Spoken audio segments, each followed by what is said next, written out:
किसानों का वही भरोसेमंद पुराना सच्चा साथी अब आधुनिक तकनीक और फीचर्स के साथ मैसी ट्रैक्टर। घी खाओ देशी, ट्रैक्टर चलाओ मैसी, खानदानी। किसानों की पसंद आपका अपना मैसी ट्रैक्टर इसमें मिलता है। आपको कम डीजल की खपत के साथ अधिकतम माइलेज, फिक्स हॉर्स पावर, अधिकतम पीटीओ पावर क्षमता, कंफर्टेबल सिटिंग कैपेसिटी के साथ साइलेंट इंजन आवाज, जिससे किसान लंबे समय तक आसानी से काम कर सके।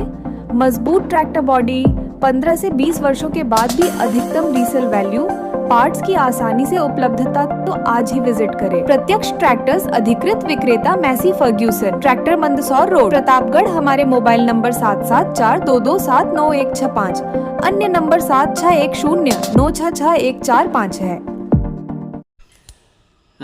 धरियावत में 2/9/2023 को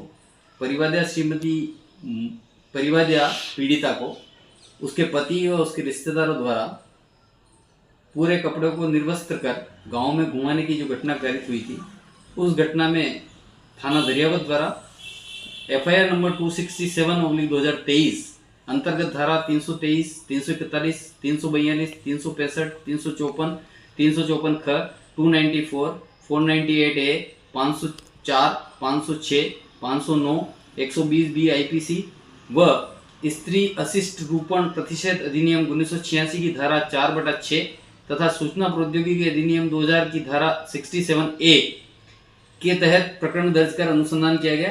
बाद अनुसंधान कुल 19 आरोपियों को इसमें नामजद कर अनुसंधान कर गिरफ्तार किया गया, जिसमें से 2 बाल अपचारी पाए गए और शेष 17 को गिरफ्तार कर न्यायालय में पेश किया गया, जहां से पुलिस थाना धरियावत द्वारा चार्जशीट दाखिल की गई और इसका सुनवाई के लिए मामला SCM कोर्ट धरियावत से स्थानांतरित होकर माननीय CJM न्यायालय प्रतापगढ़ को अंतरित हुआ, जहां अभियोजन पक्ष की ओर से कुल 26 गवाह परीक्षित कराए गए। साथ ही अभियोजन पक्ष द्वारा कुल 214 दस्तावेजों को प्रदर्शित मार्क कराया गया। बाद सुनवाई न्यायालय SCM साहब प्रतापगढ़ श्रीमती रामकन्या जी सोनी द्वारा सभी आरोपीगण को इस मामले में दोषी पाते हुए सजा के बिंदु पर अभियोजन पक्ष व अभियुक्त पक्ष को सुना गया। माननीय न्यायालय द्वारा इस मामले में अलग अलग पार्ट में सभी आरोपियों को दोषी मानते हुए अलग अलग सजा का ऐलान किया, जिसमें सर्वप्रथम नेत्या पुत्र पांचिया, मानाराम उर्फ वेणिया पुत्र भेरिया, काना पुत्र लालिया, नाथू पुत्र नगजी, सूरज पुत्र केशिया और पिंटू पुत्र भेरिया सभी निवासियां निचला कोटा पहाड़ा थाना धरियावत को दोषी पाते हुए अलग अलग धाराओं में, जिनमें धारा 147 भारतीय दंड संहिता में 6 माह का साधारण कारावास व 1000 रुपये का अर्थदंड, 365 या 365 सपटित धारा 149 IPC में 5 वर्ष का कठोर कारावास व 5000 रुपये अर्थदंड से दंडित किया। प्रत्येक अभियुक्त को भारतीय दंड संहिता की धारा 452 की सपटित धारा 149 के आरोपों में 5 वर्ष का कठोर कारावास व 2000 रुपये अर्थदंड से दंडित किया। प्रत्येक अभियुक्त को भारतीय दंड संहिता की धारा 341 के आरोप में 1 माह का साधारण कारावास व 500 रुपये अर्थदंड से दंडित किया गया। प्रत्येक अभियुक्त को भारतीय दंड संहिता की धारा 323 व 323 सपटित धारा 149 IPC में 6 माह का साधारण कारावास व 1000 रुपये के अर्थदंड से दंडित किया गया। प्रत्येक अभियुक्त को भारतीय दंड संहिता की धारा 342 या 342 सपटित धारा 149 के आरोप में 6 माह का साधारण कारावास व 1000 रुपये के अर्थदंड से दंडित किया गया। प्रत्येक अभियुक्त को भारतीय दंड संहिता की धारा 354 या 354 सपटित धारा 149 IPC में के आरोप में 5 वर्ष का कठोर कारावास व 2000 रुपये के अर्थदंड से दंडित किया गया। प्रत्येक अभियुक्त को भारतीय दंड संहिता की धारा 354 ख या 354 ख सपटित धारा 149 के आरोप में 7 वर्ष का कठोर कारावास व 10,000 रुपये के अर्थदंड से दंडित किया गया। प्रत्येक अभियुक्त को भारतीय दंड संहिता की धारा 294 या 294 सपटित धारा 149 IPC में दंडित किया गया। अदम अदायगी अर्थदंड 1 माह का साधारण कारावास पृथक से भुगतने के निर्देश दिए गए। प्रत्येक अभियुक्त को भारतीय दंड संहिता की धारा 342 की सपटित धारा 149 के आरोपों में 6 माह का साधारण कारावास व 1000 रुपए के अर्थदंड से दंडित किया गया। अदम अदायगी अर्थदंड 1 माह का साधारण कारावास। प्रत्येक अभियुक्ता को भारतीय दंड संहिता की धारा 354 व 354 की सपटित धारा 149 के आरोप में 5 वर्ष का कठोर कारावास व 2000 रुपए के अर्थदंड से दंडित किया गया। अभियुक्ता को भारतीय दंड संहिता की धारा 294 सपटित धारा 294 149 के आरोप में 3 माह का साधारण कारावास। प्रत्येक अभियुक्ता को भारतीय दंड संहिता की धारा 504 की सपटित धारा 149 के आरोप में 2 वर्ष का साधारण कारावास व 1000 रुपए अर्थदंड से दंडित किया गया।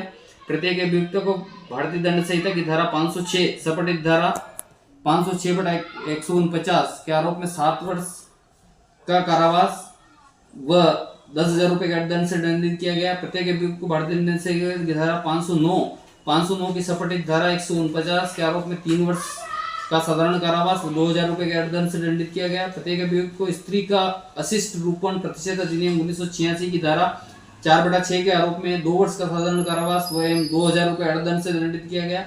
प्रत्येक अभियुक्त को सूचना प्रौद्योगिकी अधिनियम 2000 की धारा 67A के आरोप में 5 वर्ष का कठोर कारावास व 50,000 रुपए के अर्थदंड से दंडित किया गया। इसी तरह अभियुक्त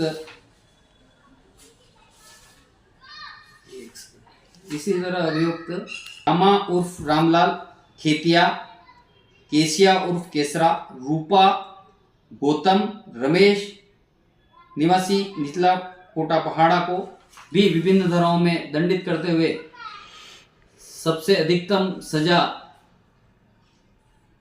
के रूप में धारा 506 सपटित धारा 149 में 7 वर्ष का कठोर कारावास व आईटी एक्ट की धारा 67A में 5 वर्ष का कठोर कारावास।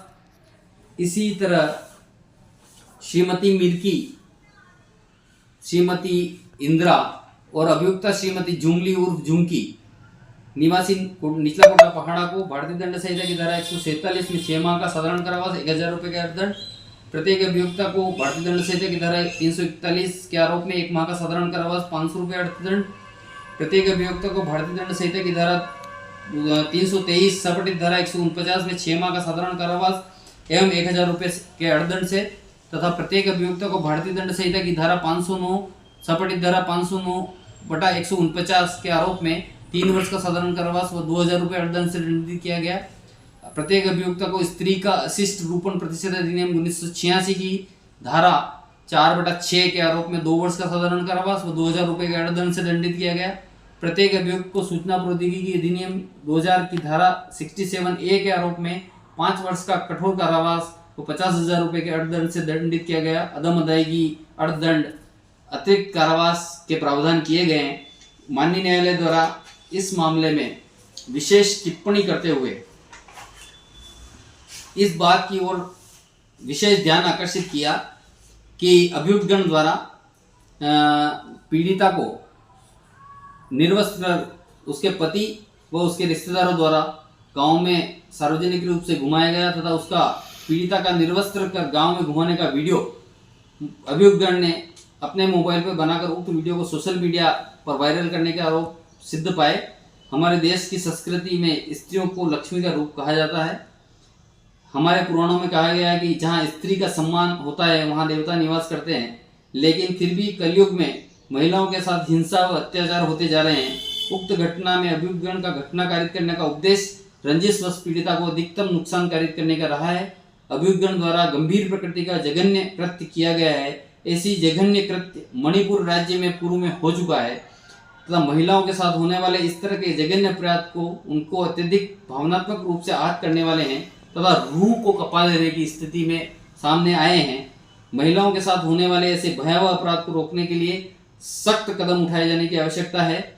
इस तल्ख टिप्पणी के साथ माननीय न्यायालय ने सभी अभियुक्तगणों को दोष सिद्ध पाते हुए उन्हें दंडित किया है।